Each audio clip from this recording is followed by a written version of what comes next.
let's look at Blender stuff. So the other day in the community hang, good old Andres reminded me that he had a whole Blender visualization add-on that he had made as part of his add-on that is our sort of progenitor, I suppose. And yeah, and I think I would like to pull that into the core add-on, because it's neat. So just to orient folks, the FreeMoCap Blender Addon is at github.com/FreeMoCap Blender Addon. Instructions and whatnot are in the README, but basically just go to the releases and download this release, the latest one, and then just install it like a regular add-on, and it will show up here looking like that. I am currently running this through VS Code from source code using the Jacques Luc's Blender developer tools, whatever it is. Blender development, whatever. That lets me do cool stuff, blah, blah, blah, blah, blah. And yeah, so this is the standard add-on. It's pretty basic. It just pretty much is a way to load previously recorded Blender FreeMoCap data. Can I make you bigger? Yeah. And it defaults just using the test data that is part of the main GUI. So you hit run all, and then a bunch of stuff streams by. Look at all this useful observability. Extravagant, perhaps. And then you get this guy here. What's up, buddy?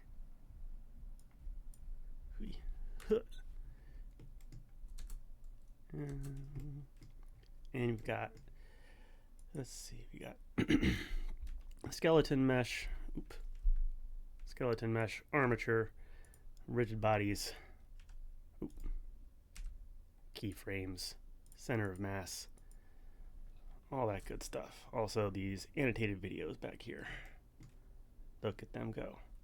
See how do I make everybody visible like that? See. Sure. So Andres had made so technically our add-on was originally forked from his FreeMoCap tools. It's quite different at this point, but that is the progeny. And he had made this sort of sub add-on called FreeMoCap Visualizer that he showed me and I saw, and I was like, that's cool. And then I just it never quite made it past the queue. But I'm teaching this class now, which when I put this video up on YouTube will be some nearby playlist. He reminded me, he's like, hey, this would be good for the class. I was like, oh, you're right. So I want to fold it in. And I mean, it does work more or less in its current form, but I figure this is a good opportunity to pull it into the main who's it. So the visualizer add-on, I have it just installed separately here. And this gray on gray is like nearly invisible. I'm pretty sure these are all defaults. It's just like absolutely invisible what's going on there. Is that how they all look? Yeah, I guess so. Yeah, well, maybe I can change that. But it's cool. It's got a lot of just really nice helper stuff. So like the thing I was doing manually, you can just like turn stuff on and off. Body mesh, ridge bodies, do.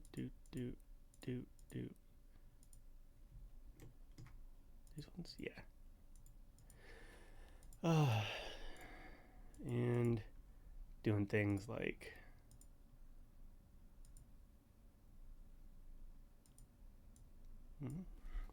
yeah, sure. Center of mass. You can show motion paths. How does this work exactly?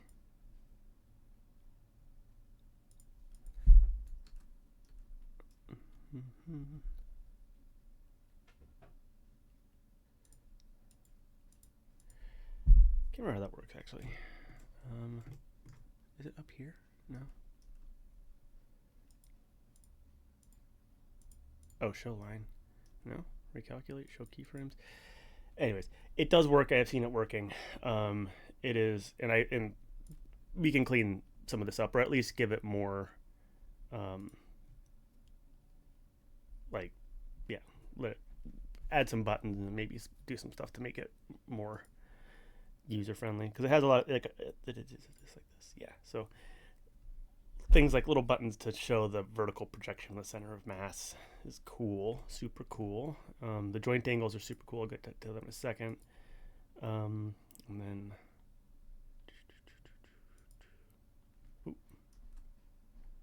something didn't quite work there. Is it because I don't know?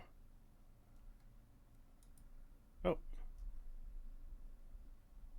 yeah, something screwy there. Possibly because of some changes in our data model, stuff like that. But that's the kind of stuff we can fix. And then this one, I don't think this will work, or at least not perfectly, because yeah, okay, there we go. Oh, did I click it twice? I did click it twice. um,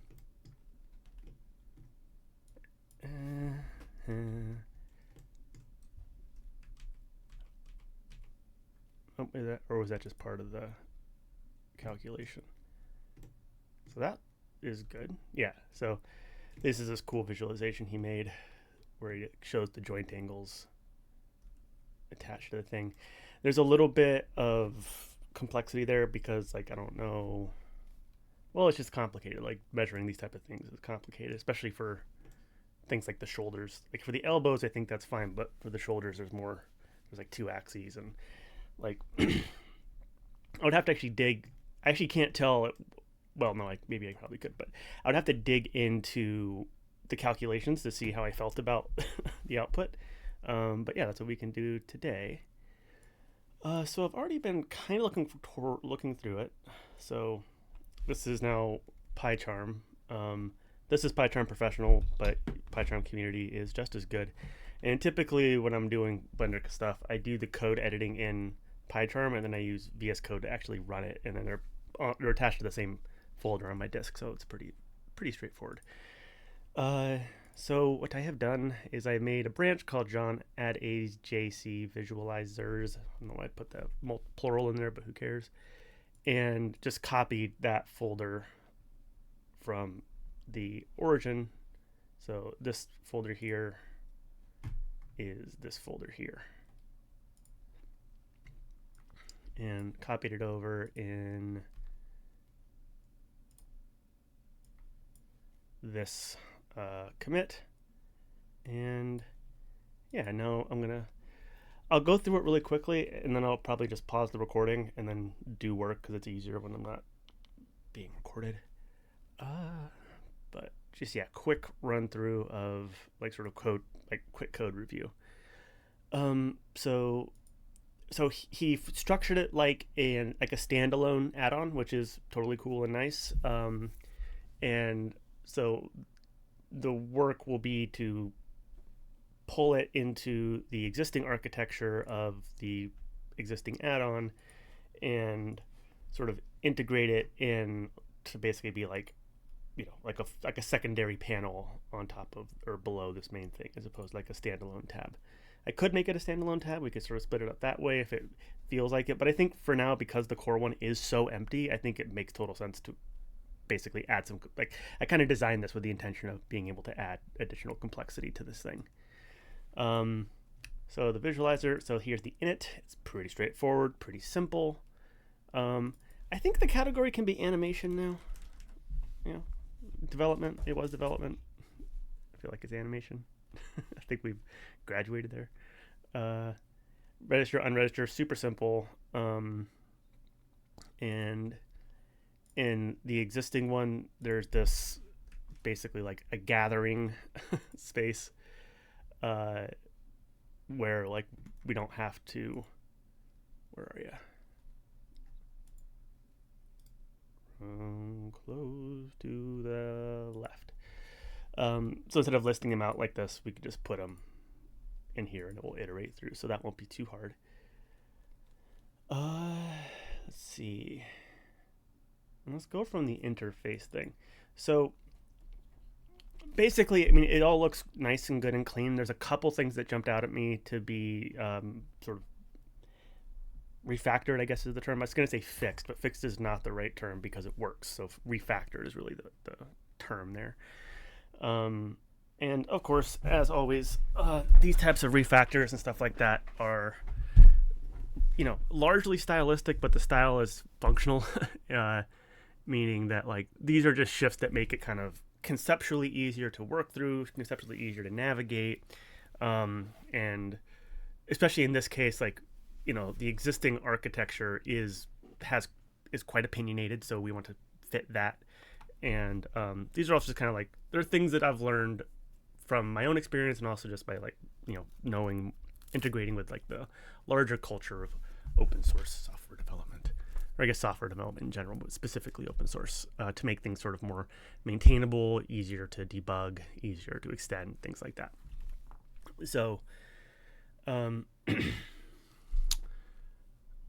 so most of what I'm going to be doing when I'm actually working on this is going to be a combination of breaking up these files into smaller pieces that are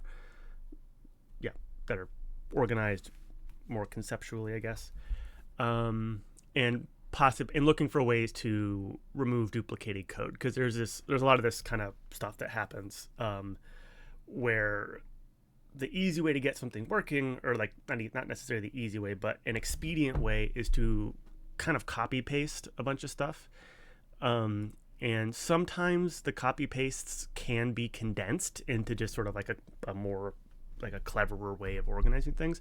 Sometimes they can't. Sometimes it's like the elegance is in the brutality of a copy pasted solution. And it's also, I think, pretty common in UI settings and visualization settings to have, where'd it go? Like there's just a lot of stuff here, right? So like maybe the best way to do this is to have a bunch of things copy pasted, but typically there's a way to make it more condensed. And then the more condensed it is, the less duplicated code there is, the fewer places there are for bugs to occur. So this is kind of why we like to do that sort of thing. So we're looking for ways to do that. And I'm also going to be looking for, at two levels. First level is the one where I'm only working within this add-on. And then the second level, which may or may not happen today, is the step that has become kind of familiar in the FreeMoCap sort of workflow, where in order to create the visualizations, I would say FreeMoCap, but this is really just scientific research in general. The work that you have to do to generate the visualizations that you want often winds up being like the actual work. So there's a lot of stuff in here where there's like, this is like, is point inside polygon, like that's like computational geometry. That's not really visualization code. And so this, I will eventually want to pull that out into like the actual analysis stages of FreeMoCap. I think probably Skelly Forge would be the home for that. Just because you don't really want to be doing like work in the visualization part of your pipelines. You want to be just representing the data that was already calculated in the viz stuff, so that way it's just kind of like a little more conceptually, like separations of concerns and stuff like that. There's also kind of a constant desire to avoid, like especially in Blender, avoid having to have additional dependencies installed. So in this case, like SciPy and Shapely are necessary for this code to work properly.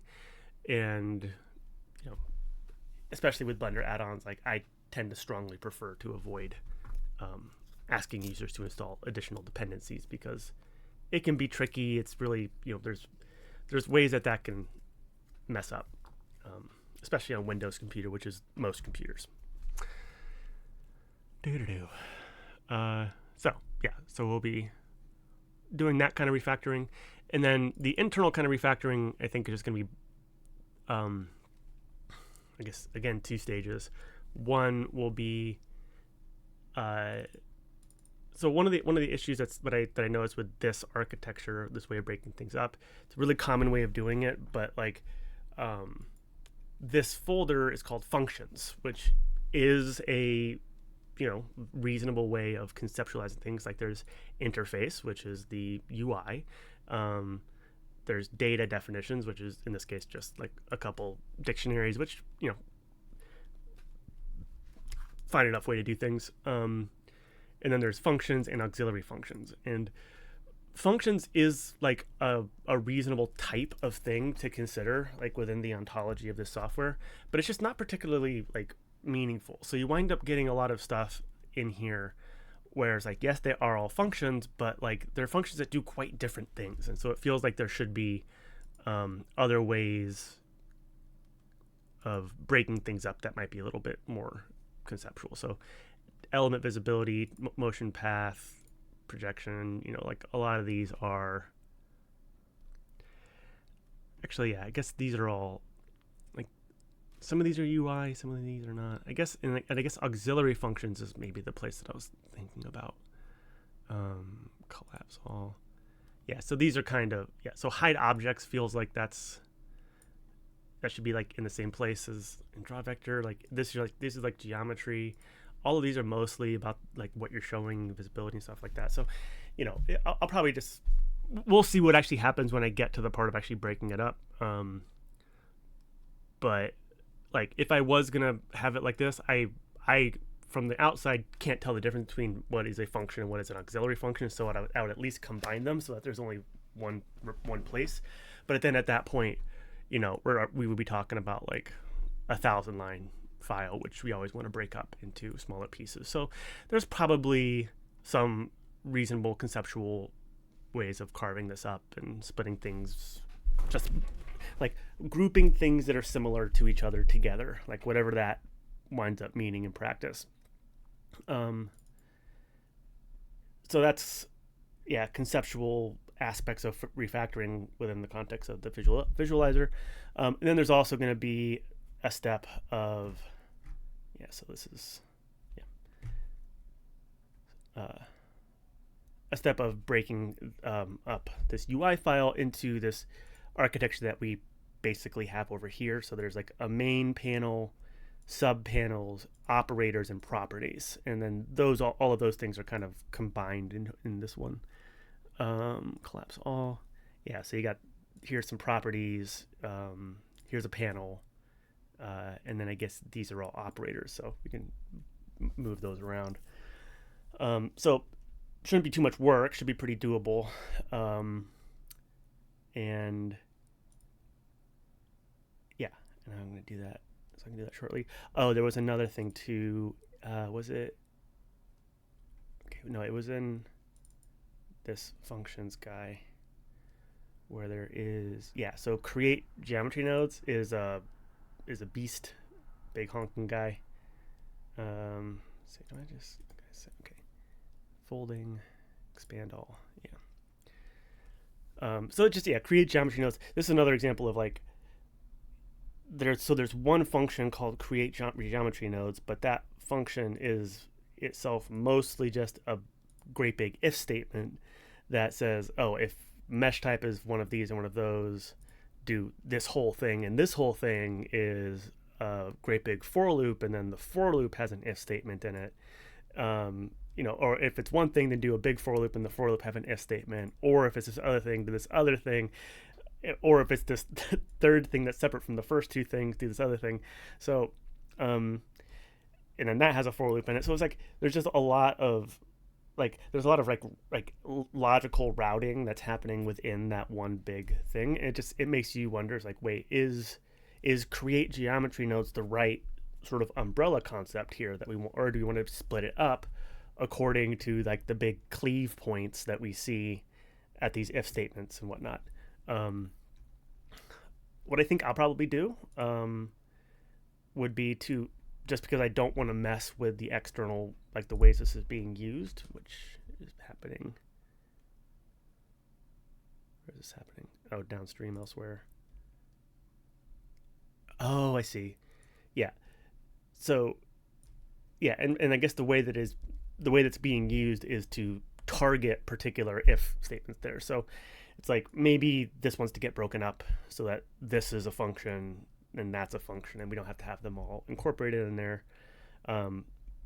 But because I will not want to mess with that level of the the architecture of this code to start with. I'm just going to leave geometry nodes as a function, but I'm going to pull out these separate parts into sub functions as I can, so that the external usage, it remains the same, so I don't have to mess with anything else, but the code is sort of more glumped up into more sort of specialized functions. And then we can take a look and say, oh, can I now just swap those specialized functions out for the call from the outside, or is there some reason why it needs to be all in one main function there? Is there duplicated code? That should this be like a class that we sort of handle some way? We'll see when we get to it. Yeah, and I'll be keeping my eye on. I'll probably leave this for now, and I'll leave it with these dependencies for now. I have some code somewhere that handles like install dependencies, and I think it's fairly robust. I don't know. Like, the big issue is that if you are a Windows person and you install Blender through like normal default routes, it installs it in the C drive, which is a privilege level above a standard user. So if you try to run code in Blender that installs new dependencies, it tries to save them to that sort of root program files place, and your computer's like, no, you don't have permission to do that, so it fails that way. So the solution is to just install it in your user folder. So just drag the Blender Foundation folder from C/program files into your user folder, and then it works just fine. But that's exactly the kind of thing that like true newbies have a hard time understanding and doing and tracking down. So it's like, I don't want to so like it's pretty easy to set it up that like it tries to install the add-ons, and if it fails, it just says, hey, you have to do this thing to fix it. But that's exactly the place where newbies bonk off, so I try to avoid those when I can. So what I will do instead is I'll try to shuffle things around within this and also within the main add-on, so that the sort of like important work of the add-on can still be done. And basically I can basically just like hide these imports. Like I can start out by trying to install the dependencies, and if it fails, just give a warning, but don't crash. And then for the parts that require SciPy and Shapely to be installed, I can put those imports again, kind of like this. Actually, this is kind of it's kind of like this, but I'll do it separately. So I'll put these types of import statements with like try except stuff in the functions that require those add-ons. So that way you will be able to run everything else. And if you try to hit the part that requires those add-ons, it will just say, hey, sorry, you can't actually, this part you can't use until you get these dependencies added. So, whichever button on this thing. Oh, that's actually, do I have those installed?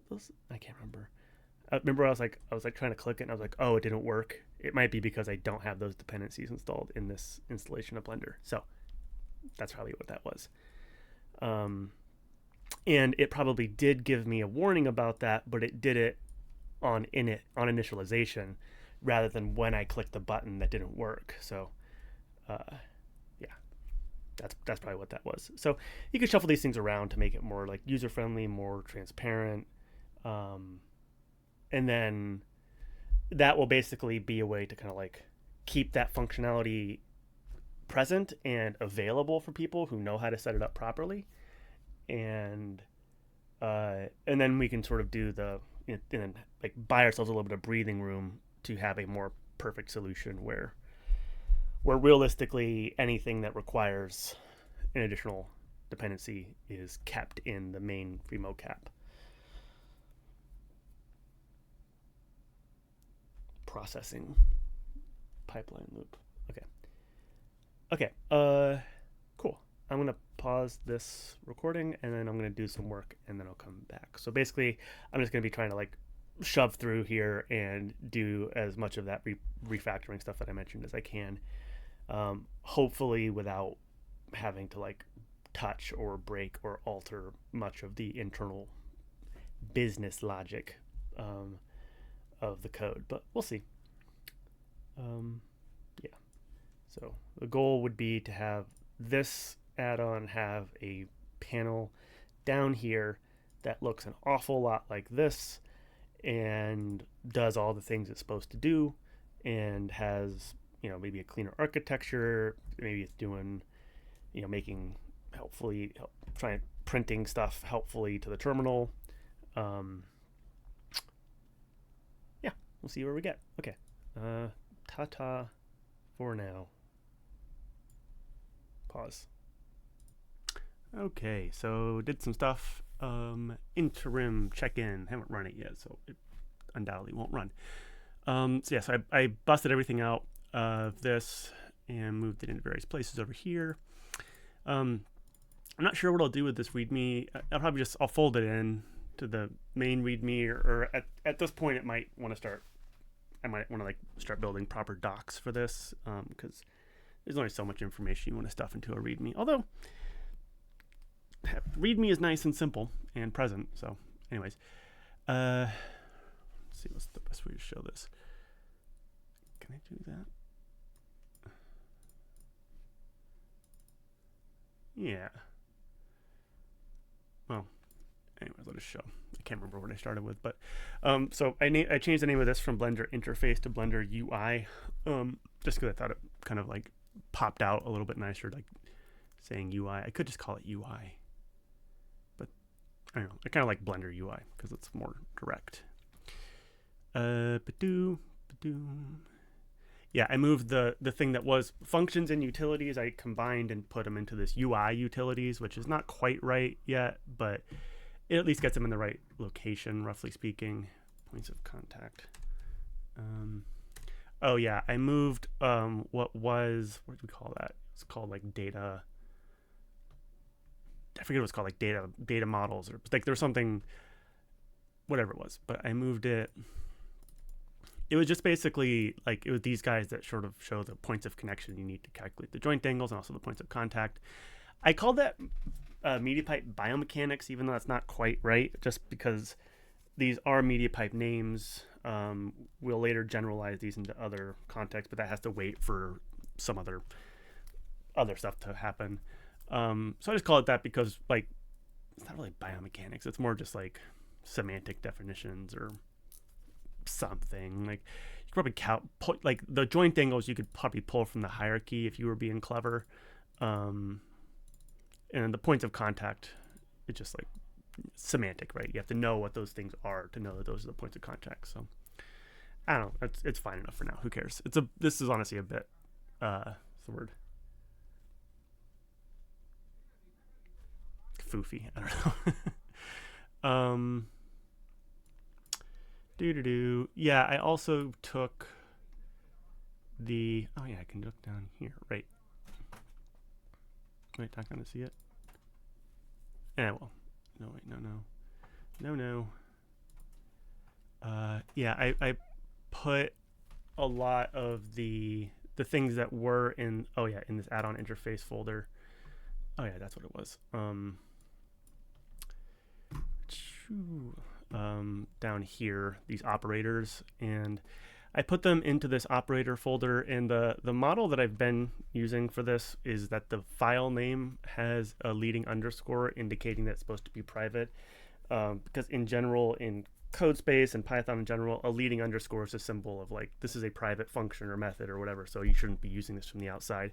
Putting it in a file name is a bit of like an overload of that, but it's a way to get around the fact that for a lot of times, like the operator, like the Blender operator, has like is basically just like a wrapper for like an actual function, and the actual function often like has kind of like the same name. So the idea is that you can kind of know that with this operator there's some paired function somewhere that probably has the same name. It's kind of fine. The naming convention here is not quite the same as some of these other ones. I realized that there's this like FMC adapter name kind of still floating around in a bunch of places, which is sort of an older name that I don't know. I might just call that FreeMoCap or something. I'm not quite sure. I also had a lot of these OTs around, which I think is sort of a way to show that it's an operator from the name. I can't remember exactly where I brought that in from, but I also don't know where config variables comes from, but we'll find that later. Yeah, this is going to get broken up. And like, this is also, not all these are actually for the user interface. Like some of these are actually like work. So we can chunk those out. They might, some of that stuff might get moved into core functions. I think basically I'm gonna pull out anything that's not directly about like interacting with the user interface or the view, I guess, and leave those here. And the stuff that's actually like doing more interesting work can go into core functions. But then again, at some point these are going to want to get pulled out anyway, so sort of see where that goes. And then subpanels, this was the original panel. I just pulled it over here, called it up. It's now in the subpanel thing. It's not attached to the main panel at this point, but it could be.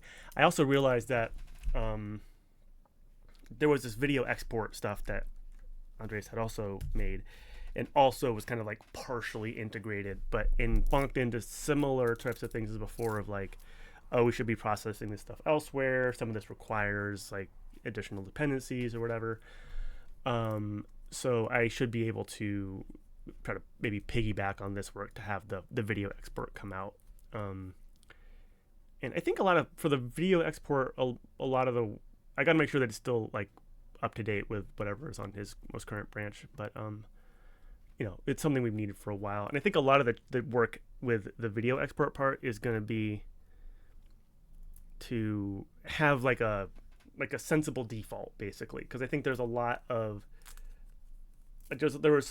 like cool and interesting work done to add a lot of extra functionality around the basic like just record a video, like adding subpanels and stuff like that, which is super cool, and I absolutely want to maintain that going forward.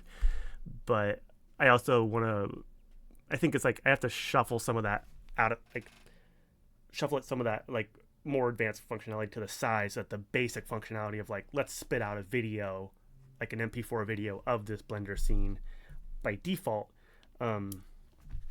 is something I'm going to want to be able to do. And that will probably have to get wrapped in a similar kind of like protection around the need for secondary dependencies. Although I think that's another case where like the simple case of creating a video output, I think, doesn't require additional dependencies. It's the other parts of like overlaying stuff that doesn't. And even that, if I recall correctly, he had figured out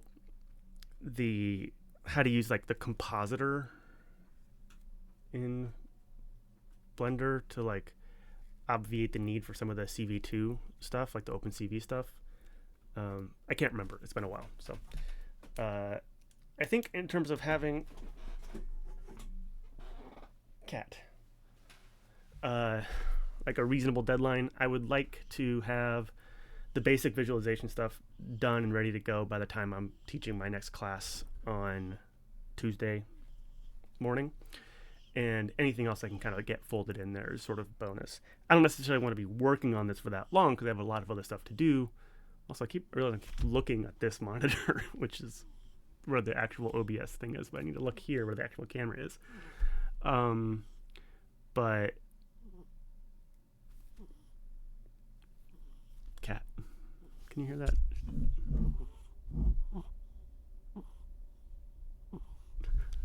Anyway, yeah, anyways, we'll see. So that's just a little interim check-in, and I will actually try to fix some of these broken pipes and stuff like that. Oh, I gotta slurp some of the new operators. Okay, bye, thank you. Into the thing that makes the init, like into these kind of guys, which I haven't yet done, but should be able to.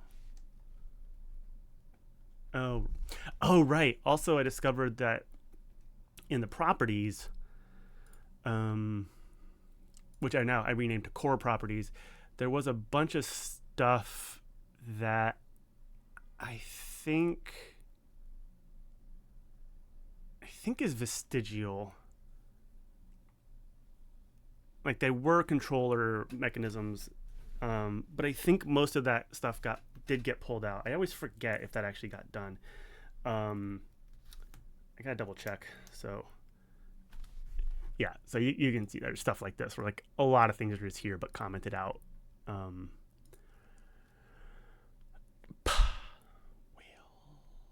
these are operators. Who are these? Init. Yes, this is in the init file of that. So in the init file of this, no, not. Anyways, I don't know. We'll see. We'll figure it out. I'm gonna pause again. Bye. Yeah, I'm looking at this is the main panel, and there was a bunch of stuff that's commented out, and like a lot of these things here are just like not represented in the current UI. And I think that's correct actually. I think that these things don't actually have a home in the current software. This was like, I think roughly, well, I don't know actually. It wasn't necessarily I think it was a failed experiment because I was trying to get something like motion paths for the center of mass, but with a mesh attached so that you could actually render it. And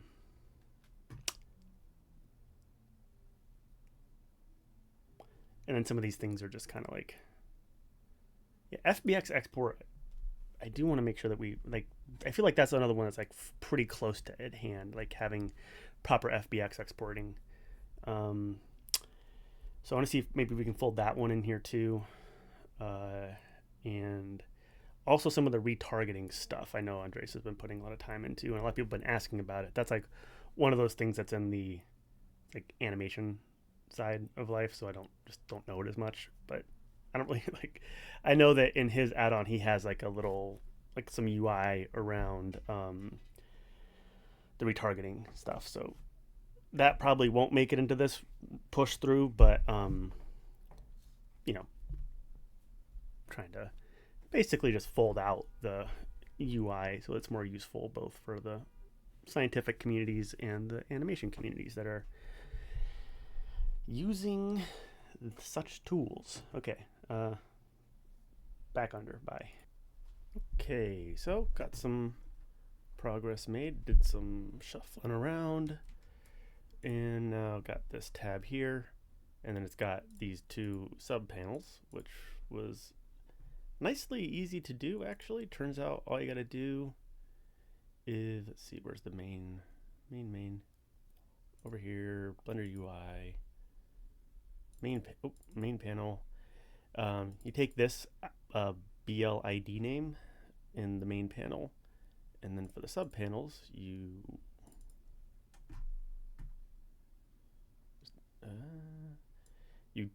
add that as the parent ID, and that's all you gotta do, and it shows up like this. I also learned that this is one of the things where, like, when you're dealing with AI stuff, when you start getting into more like specialized behaviors, the AI gets worse at it because it has a smaller data set to work from. And so one thing I learned in this endeavor is that the machine as it exists is very unclear about some of like the subtle details about like how much of the names here are like naming conventions versus how much of them are actually required. Like in the Blender Python space, like it can generally help write Blender Python code, but it gets screwy on the details. Things to learn. Okay, so the way it's set up is it shows nothing when there's nothing to show, and then you click this, which is the existing load data pipeline, and chunks through all the stuff. And now there we go. What's up, Skelly? And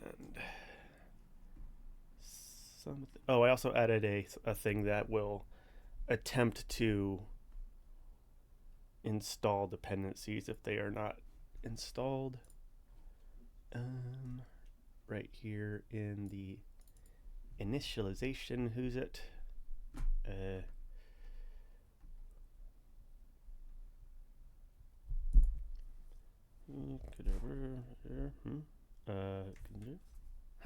No.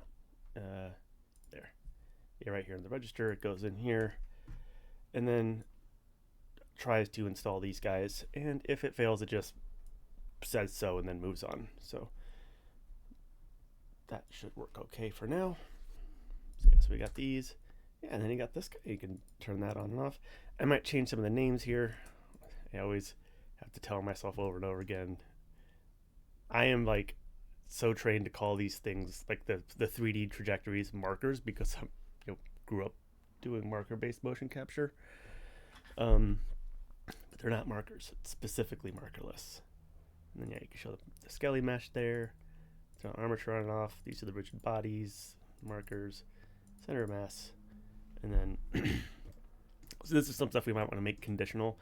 Like this doesn't do anything because to turn on the vertical projection, you go down here and then do that. Yeah, and it makes that. I think there is something going wrong here. I think this is supposed to be a different color, maybe. No, it's not. But yeah, but now that that's there, I can turn it on and off. Capture videos, base support. Oh, and I actually haven't tested this since I added the dependencies. So does this work? Huh?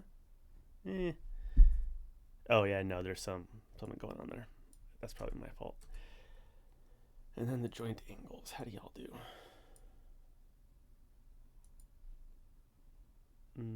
Yeah, I didn't actually double check that part. But mostly working. Oh, and motion paths. How do I do this? I figured this out before, right?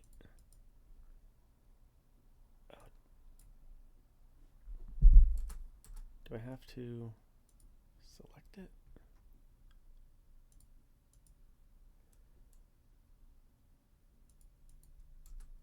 Something, yeah. So something's not triggering properly in there, or like it, I guess not triggering obviously in there, but still shows that, which is cool. And yay! And you can do it for different body parts. Oh wait, no, is that how that works? And I set some of these separately. I think. How does it redraw? Oh, use custom color. I don't know. So this is the kind of stuff I'm gonna need to like dig in, and like I messed something up in here, and that's fine. Oh, there's also this like long running buggo where I'm supposed to be able to load new data. Oh, it's loading in the background.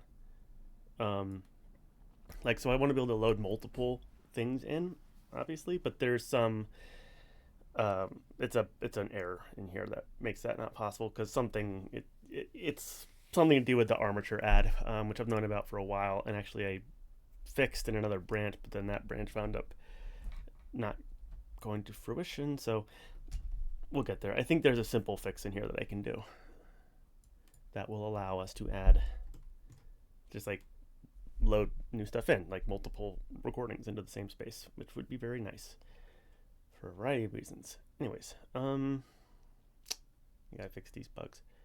Yeah. There was anything else to show? I guess I'll keep working on it because I have a little bit more time to do, and yeah, so we'll see. Progress. I should commit this under a recognizable name.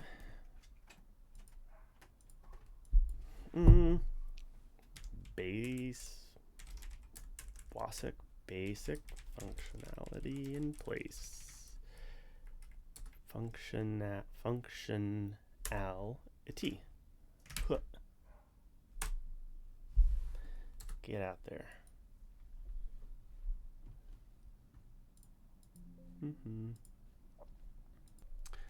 Okay, so I got this set up now. I fixed that little bug with the rig thing. So maybe I didn't.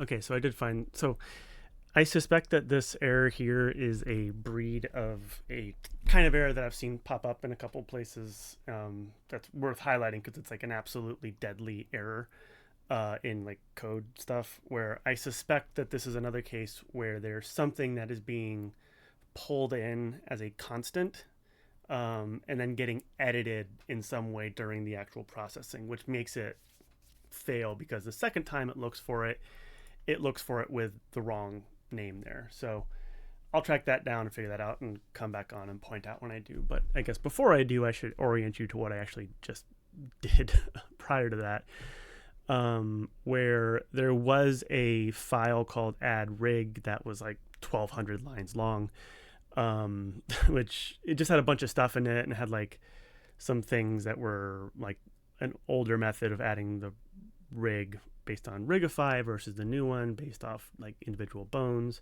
I'm also not 100% clear about the difference between a rig and an armature, but well, that's probably fine. And I broke that up into small pieces just because it's easier on the brain. And there was also some kind of like loop-de-doop stuff going on. Let's see, where were we? So rig, so add rig by method. I don't love this just like if statement split. I want this to happen somewhere upstream. I also like the Rigify method is older and I changed stuff in the current method, so I don't know if this one still works. So there's that kind of aspect of like, do we still need that one, or can it be removed? And kind of like it lives in Git, so just, you know, we might remove it, name the commit where we removed it something track downable, and then come back to it if we need to. Otherwise it's like another path to maintain, which try to avoid that. Anyway, so this is the real one, or the current one. And I shifted around some stuff that was happening here because it was like everything was being named root, and it was causing mix-ups and confusion. So I changed it so that now there's the actual armature name, and the armature name is sort of matched to the parent empty, or something. And then there's this guy in here, which I changed that to root bone. I don't know. It's possible I messed something up, but this I think clarifies some stuff and also helps with the ability to reprocess stuff, because now you don't have like duplicated names and stuff like that. It also was not getting parented to the empty, which was also leading to issues, so I just added that there, because there is in general this concept of like every time you load a recording, there is a sort of single parent empty that hey, what aren't you grabbing? Oh, because it's broken in some way? Oh, right, because it's broken in some way. But everything that you load from a particular recording gets attached to that one empty, so you get this hierarchy, which is nice for my brain. I'm not sure if it's standard practice for animation stuff or if it messes things up in that space, but anyways, simplifies a variety of things. So yeah, so that's what I did. It mostly worked, except that there is this, which I'm going to track down, but I have some suspicions about what that is from. Basically, there's probably a dictionary that's getting loaded in and then edited. And so you're which means that you're editing a global thing that's supposed to be constant. So I'll track it down and then come back on and show you what I did. Yep, as I suspected. So this guy, all bone constraint definitions. So right here, it's getting used so the screaming snake case, best case, all caps with underscores in Python, is intended to denote constants, meaning that these are things that are not supposed to change. But Python does not give you a direct, well, there are ways to make it like a frozen something, but usually it's by convention. So right here, by taking this sort of presumably constant thing and then you putting it in a for loop, it makes it very easy to do things like so then you're doing another, so you get the definitions, which is a list. I don't really like what happened here with the formatting, but what are you going to do? And then you loop through that list, and then you mutate the object in that list. So you're setting the constraint to be something. So that means that if you run this again, when you run through this loop, this is already going to have a definition attached to it. And so if you are now adding extra things, and now it's like, whoa, hip center 001, where is that? We haven't found that yet, because Yeah, because we have that issue. So there's an easy solution to this, and that's just to use a getter. So we go back here, and we get all that guy. Ooh, big boy. And then we say def get. What do we call that? Is it called?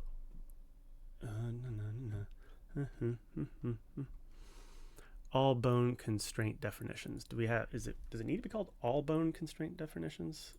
Is there something else that's not all of them? But anyways, I'm just going to go ahead and do that. So Shift F6, bone constraint definitions. Boink. So Control C, grab that name. So now I'm just so currently this object, this dictionary, gets imported in, which is mutable, and then you get that sort of potential like loop around editing a global blah blah blah error. So instead of importing that guy directly, we just make a getter, which is we're going to call get. What's it called? Bone constraint definitions. And then we're not going to do that. That's what the machine suggested. So we're not just going to return it, because then we have the same problem, because Python is passed by reference by default. So instead of passing, it's not going to send a copy of that data. It's going to send a reference to that location in memory. So if it did this, it would be the exact same thing, where if you edited it, the parent thing, the original would be edited. So instead, what we do, come on, there we go. We send a deep copy. So copy is just like copying the data, but with Python, if you have a thing like a dictionary, which is nested, you have to say deep copy, which means copy the data with all of its sort of children, its associated children. Constraint. And so now, copy that name. I'm going to look for, so Control B there. I'm going to look for all the usages of that. And there's a couple, so it's fine. So get that. And so now, instead of using that, I'm just going to use this getter function. Which, if that feels confusing because you're just using a sort of function in line, we can clarify that by just say bone definitions equals that bone definitions, and then put that there, and there we go. All right, and so now that should clarify that or fix that problem. We're going to do that in the other places too. So apply bone constraints. Yes, we don't need you. So Control B. Who else? Same guy. Yep. Wait. For bone in bone name. This is safe actually, because you're not changing the guy, the main thing. So it's technically safe, but still, it's a bad idea. So it's just like, yeah, safer this way. And Control B, and that should be fine. And I'm also going to do this thing I've found myself doing in this space for Python land, because this has the risk of making that error, and because Python doesn't help, and because there's already been like an established, so Andreas has sort of already had a pattern of using this thing by importing it because he wrote this code. Just to give a little bit of a hint that you shouldn't do that, I'm going to rename this to give it a leading underscore, which I think I talked about earlier, but I've been recording this video for over a couple of days now, so I can't remember what I've said. In Python land, and I think code in general, leading underscore typically means this is a private variable, which this is not private really, but it's sort of it's a hint that like, hey, you're not really supposed to be using this. So it's a bit of an overload here because I don't recall seeing that convention used in the context of these like constants here.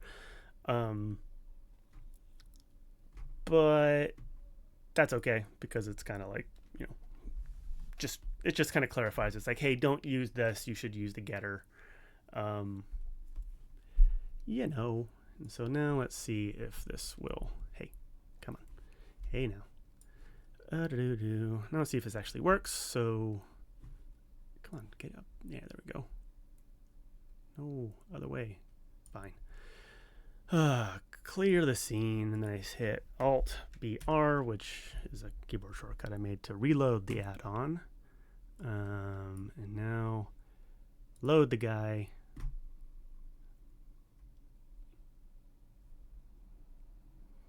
And it didn't work. Oh, you're still thinking? Is this a heavy operation, or did I break something? That shouldn't take that long. I'll be back. Oh, it was worse. It was worse than I thought. It's worse than I thought. So I remember when I was just checking, and there were 2 places that this thing was being used. One was in that place where I was like, where it's like writing to it, and the other was like, oh, this one's fine because it's reading from it. The error was worse than I thought, because the thing that was reading was expecting it to have been altered. Yeah, I see.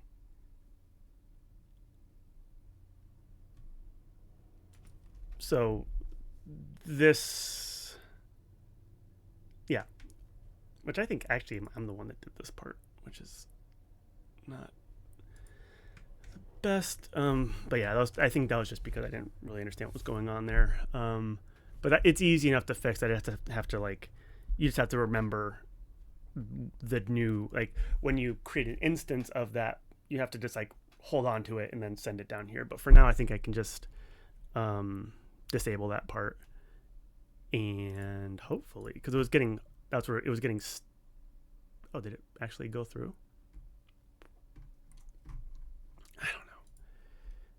I don't know. Try it again.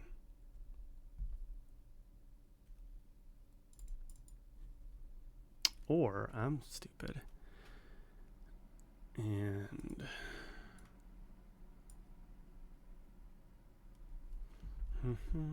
wait, where was it?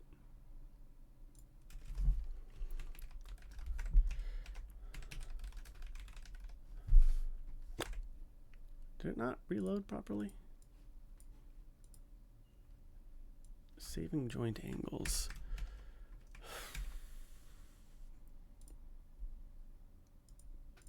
Yeah, see, I thought I deleted. I thought it not deleted. Oh, there it goes. But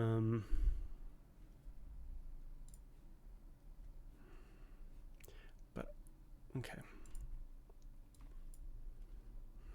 And then on this guy, it's control. Is that right? But how? I must not have reloaded it properly because it shouldn't have hit that. Alt BR.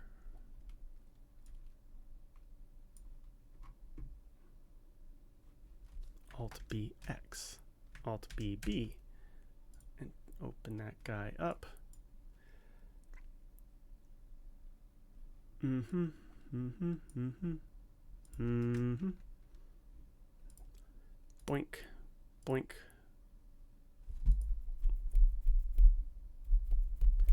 When in doubt, kill it harder. Okay. And now, so here we go. Here's this guy. Look at him go. What a champion. And I grab the parent empty and just shift it over a bit. And now, if I run it again,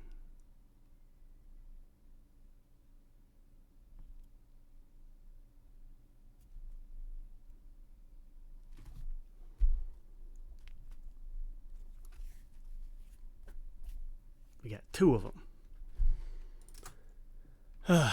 So that works. That's nice. And they are theoretically sort of tied. to their component parent. And this is nice because it allows, you can load multiple recordings, you can load multiple versions of the same recording and compare them. Like, you know, yeah. Like if you wanted to see the effects of a particular manipulation or processing profile or whatever, you could just process the two things, then load each of them, and then they would be right on top of each other, and you could see which one is better. Or if you're like recording a scene and you can want to play like multiple parts in the scene, then you can record each one individually, load them, and then sort of like, you know, point them at each other, and now you have a conversation. Cool. I should probably fix that save bone and joint data, which I can, although I'm not even sure if that works. I think I should probably figure that out too. And then there was also these bits here that weren't quite working like I would want them to, but that's okay.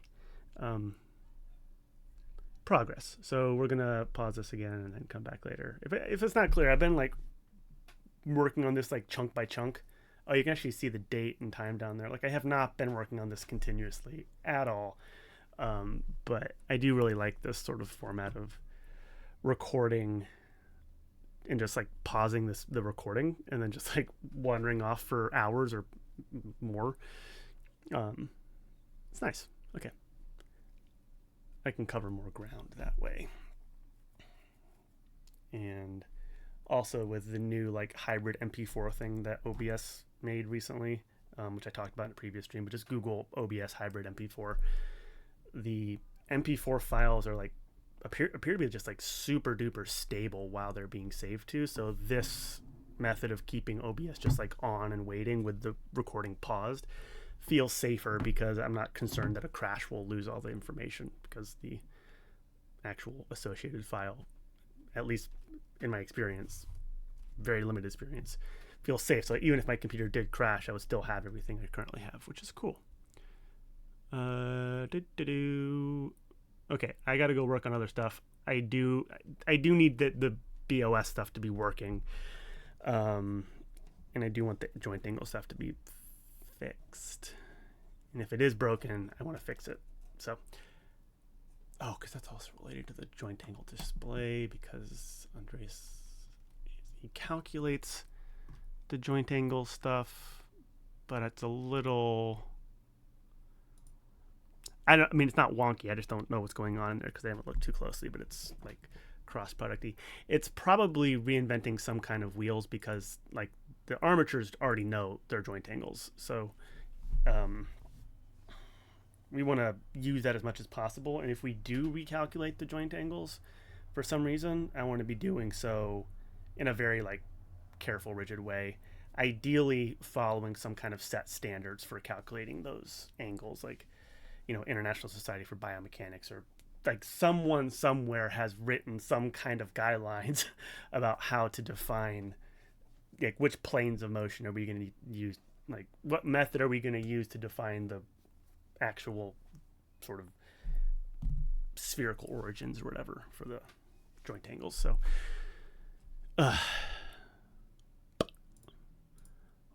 you, whatever's going on in you,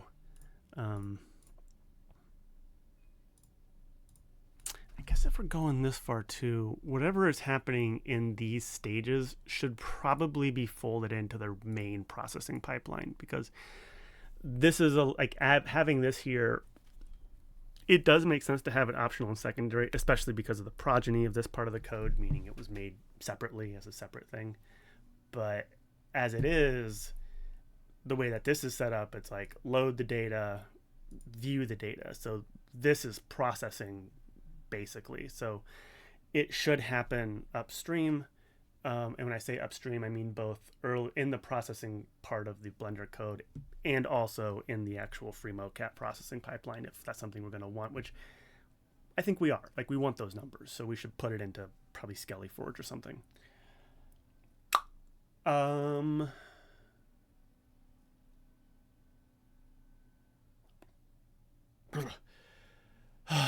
am also realizing more and more that I want to.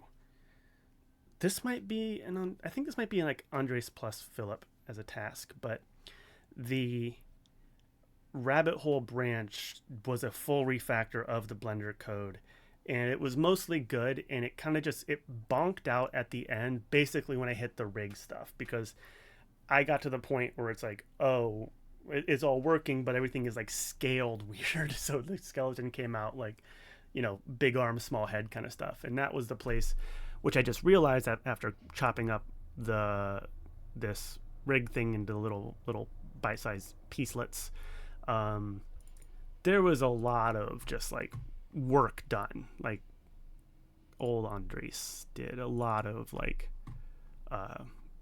careful manipulations and like numbers, and it's like hard numbers really, which we're always wary of hard numbers, but I think at exactly that stage of the pipeline of like putting the meshes into place, that's the place where you do need to have some like hand tuning and stuff like that. And so that's where I bonked out, because I wasn't in a position to do that. And it's also kind of like a place where I think AJ will be in a position to help that out, because it's like, okay, hey, I changed all the architecture of how this processing happens, so there is some work that needs to be done to figure out how to adapt like the older, like this method for adding the rig and having it be scaled properly into the new architecture. And that might be a little bit headspacey because there was a lot of things that were changed, but I think with the proper like orientation and explanation, it wouldn't be too difficult. So I might record just like a video of my own, like doing a pass on that, or I might just ask Philip, like to help out, or maybe I'll just like meet with all three, or I don't know, something. But in this moment, I am being very mature, and I am just pushing this to the end so that it works, and we can worry about that the refactoring and re-architecturing later. I don't know how much would have to change. I think we'll see. Pop. What are we doing? We're taking a break, and then when I'm gonna merge this. I never liked the VS Code method for the get methods there. It's just like, I don't know, it's so busy. The JetBrains one, they kind of just assume, like they make some assumptions about what's being added. No, it's just, I don't know, who cares? Let's see, fixed the hubris. You can load multiple recordings now, and it should work. That's not how I use to-dos. To-dos, enter, control, enter. Hey, okay.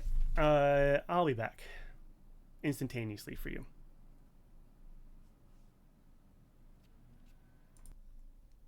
Okay, so I'm about done with this, at least for the time being. Changed a lot of stuff, fixed a lot of bugs, and I had to change a lot of the basic logic around some of the visualization panel stuff. AJ had done there was using a lot of like string matching to get to target the right parts of the UI. So like expecting things to be named a certain thing. So I had to make a lot of changes. So that wasn't the case. Mostly involving, and that's mostly to make it work on multiple loads, because it's like if you load data twice, then now it like elbow is called elbow 001 or whatever.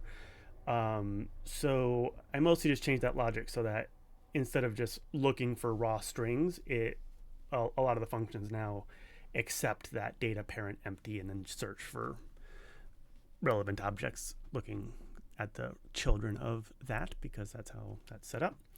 I also tweaked and updated this GitHub action so that now I think every time you push a new bump the version, it'll bundle it up and save it as a release with this sort of boilerplate release notes that basically just says, here's how you install an add-on. Also, go look at the README.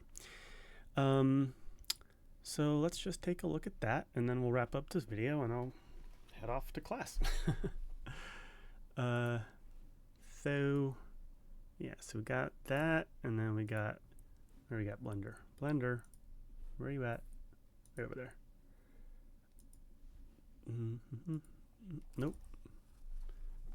Okay.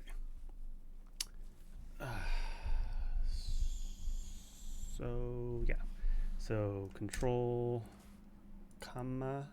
Oh, I want to make sure to open the terminal. Really wish. Oh, it's already in there.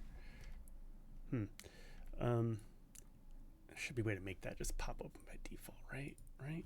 Okay, so do that. Go to add-ons, FreeMoCap, and there. Remove. Doesn't want me to remove it. Are you running somewhere? Why can't you remove?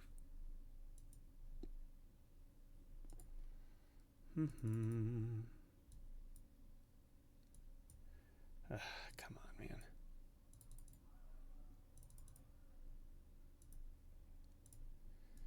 Okay.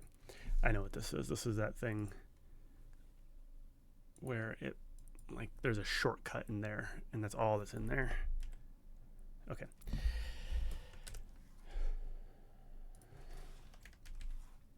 Yeah, see? Okay, I'll get that out of there. 1 second. Yeah, see, it's got all this nonsense in here. There's a zip file, there's an older version, there's that version, which is a shortcut, there's that version, which is the previous name, which that really could have been what's confused it. So now those are gone, and so now I think it'll just be like, yeah, it doesn't even know it's there. Great. So now we install it by clicking install. We go to downloads, and it takes annoyingly long for some reason. I think because I have too much stuff in my downloads folder. It shouldn't matter, but anytime you're like it's using some custom file explorer thing, you know you're in a bad spot. Okay, yeah. Okay, let's do it like this. So we got that. We're just gonna grab the path and open that up, and control comma install. I think I can just do that, right? Was that? Nope, doesn't like that. Got that stupid thing. How about that? You shouldn't care though, right? Why is it all of a sudden freaking out? There we go. Now I have to scroll past these and do this weird thing, and I look for the thing, and it's called FreeMoCap. Starts with a F. FreeMoCap Blender Addon. That's the right one. Get it. And then let's see.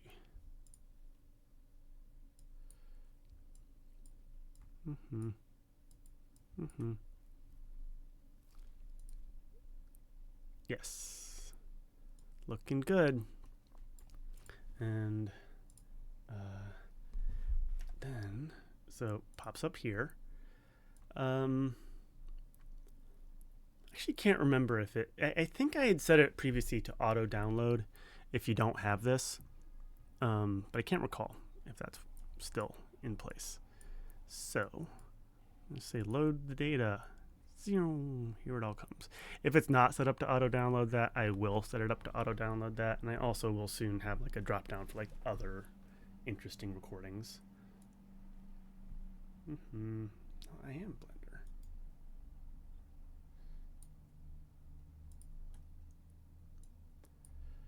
Alrighty, look at him go. Good job, Skelly. Beautiful.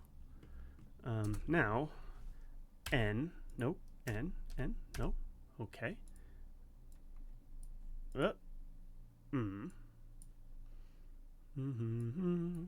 Data view settings.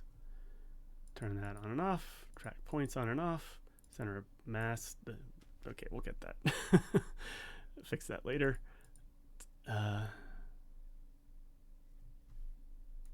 Oh, I think I did. I changed something about the way that there was like a separate center of mass data parent that wasn't really doing anything, so I took it out. But that's okay. Yeah, so that's all nice. Center of mass, motion paths. Right elbow. Wait, that doesn't. Okay, well, it's not perfect, but it does what it needs to. And added that. Yeah, this is also a nice little guy. So it's just the vertical projection of the center of mass. Basically, a small ball with copy location, but not copying the height. It's copy XY, but not Z.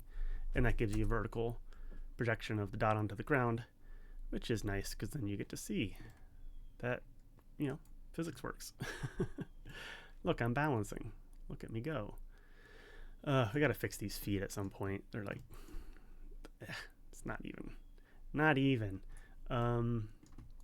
Yeah, so there was extra stuff here to show like the base of support estimation and like some joint angle stuff that showing that, but it wasn't working because of the geometry nodes things. I wasn't even positioned to figure it out, so I figured I'd just merge this through so it could be in an accessible place when I go to teach this class in a second. And yeah, it's looking nice. Not sure why these aren't working. They should, but also, I tweaked a lot of stuff and I didn't necessarily check it. But as long as the center of mass one works, that's really the only one I tend to want. And I can always just turn them on manually over here. Also, obviously, this is work in progress, so who cares? Okay, yeah, I think, and I'm done with this video now. It's been recording for literal days now.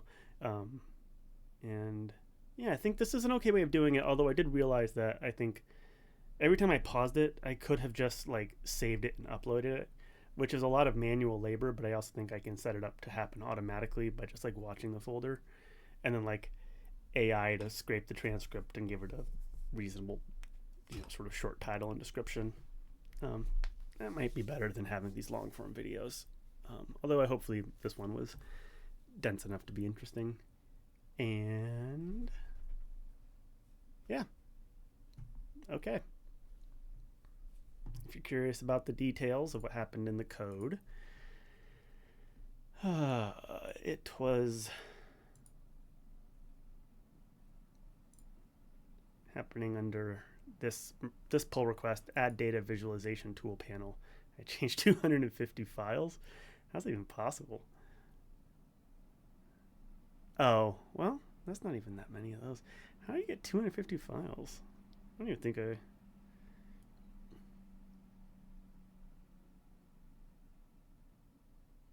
mean, I guess I did move everything. Oh, and it probably noticed when I copied this over. Who knows? Who cares? Doesn't matter.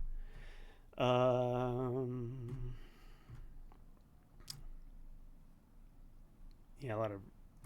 I guess every time I change the path, it changes everything. But I'm still surprised that there's 250 in that repo. But what do I know? Okay. Thanks for presumably watching. And have a good day. Bye.